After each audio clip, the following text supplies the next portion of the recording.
Becky Wheeler. What? Just wanted to wish everyone a happy new year. Sorry I haven't uploaded any videos recently, but I've been quite busy making backgrounds for customers. I am going to show you how to make another fake background, but this time this one is like a Grand Canyon sort of theme. And yeah, I'll show you from scratch roughly what I used and how I did it. Okay, let's start. Right, this is what I use. Polystyrene sheets. You can get these from any hardware store, but I normally get mine off eBay as it works out a lot cheaper. I think I got 25 sheets of polystyrene for £11 in our money. Right, here you go. Polystyrene sheet. These measure, I think it's 60 centimetres by 40 centimetres by 1 inch thick. This is great for doing the back wall with. For rocks, I find that 2 centimetres is a good one. A bit harder to cut, but it does give a great effect. But the same goes for this as well. You can use it for rocks, what have you, ledges, whatever you've got in mind for your background. And to cut it with, basically a craft knife. That's it. That's all you'll use. Be careful with your fingers, obviously, as I've learnt from the past. But the way you want it is you just want to cut out random shapes. No rocks are perfect, put it this way. You just want to cut out random shapes and just stick them on. It doesn't matter if it you know, to you it doesn't look right, because when you start grouting, putting the layers of grout on one after the other, it will form its shape. So don't worry about how it looks, how the poly side of things look. It's when you start grouting, that's the main thing. So right, okay, what you want to do is get your poly sheets, and then you'll want to line the back and the side walls with this stuff. Now, what I use to stick it with is silicone sealant. Now, I use the multi-purpose sealant that I get from Homebase in the UK. And this stuff here works wonders. But basically what you'll do is you'll spread the silicone onto your polystyrene, stick it to the back wall and leave it for a good few hours before you can carry on. Take into consideration as well your vent areas. When I mean vent areas, I mean the vent holes. Yeah? Decide whether you're going to work under them, or if you're going to make custom cutout a round circle to go around the vent area. But also make sure, if you're going to make, say for instance, if I can find a pen, I haven't got one, never mind. Oh, thank you, hubby. For instance, if that is on your back wall, if that's the vent hole, make sure you leave more space, because your vent cover has to go over it. Otherwise what you're going to find is, if you just poly around, if you just grout around it and then you try and put your vent in, it's not going to fit. Yeah, I've learnt that in the past.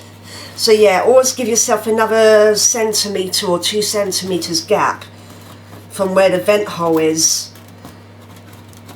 Okay. Right. So basically you've got all your viv now fully lined with polystyrene sheets.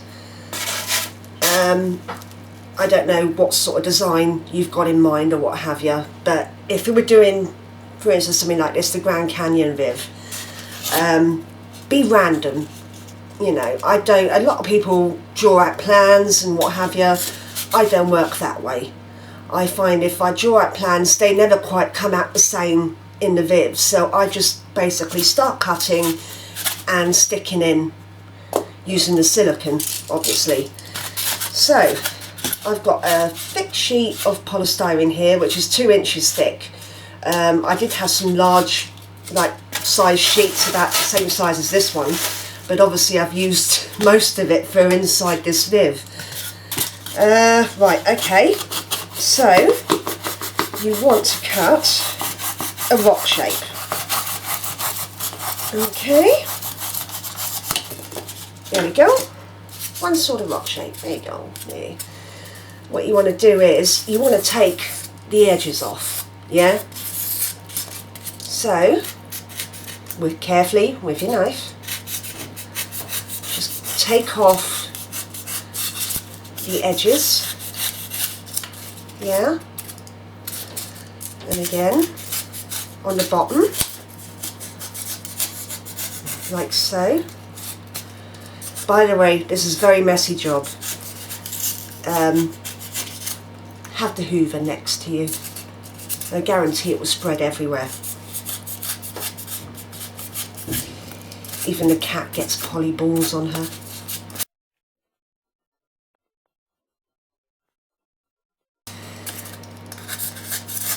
Right, okay, so you end up with something like this. Yeah, it's very rock shaped, but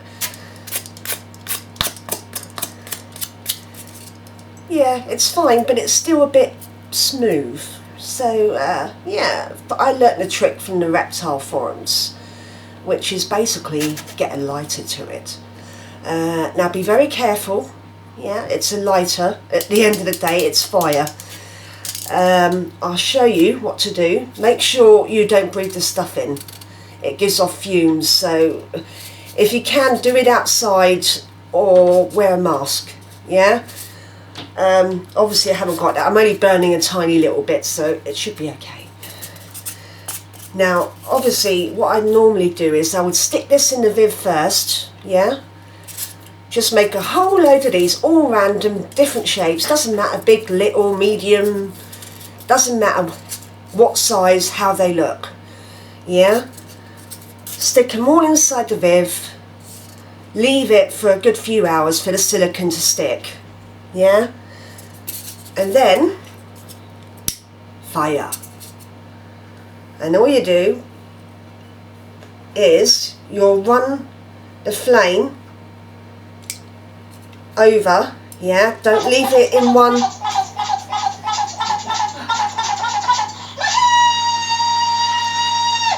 My husband's phone.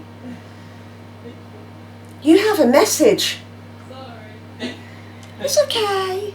I'm sure everyone out there loves it. Okay, right. Back to this. Play with fire. Don't leave the flame in one area for too long, okay? It will burn.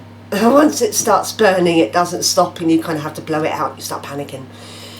So, just run your flame over. Yeah? I must be used to the fumes by now.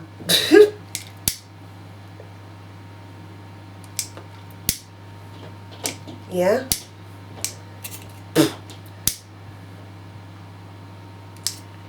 Okay, a little bit more here.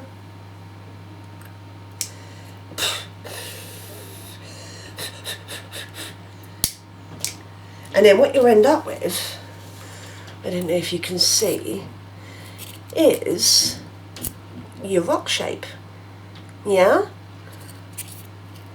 Isn't that cool? And that's all from a lighter. Now if you do that again and again and again, yeah, with different rocks at different shapes and what have you, you'll get something like what I've done, the Grand Canyon effect.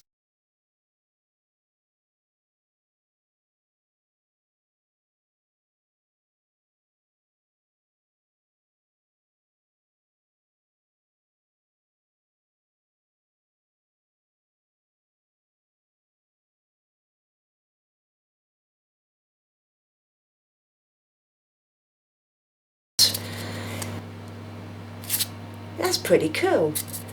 Now remember, be careful because obviously it's fire.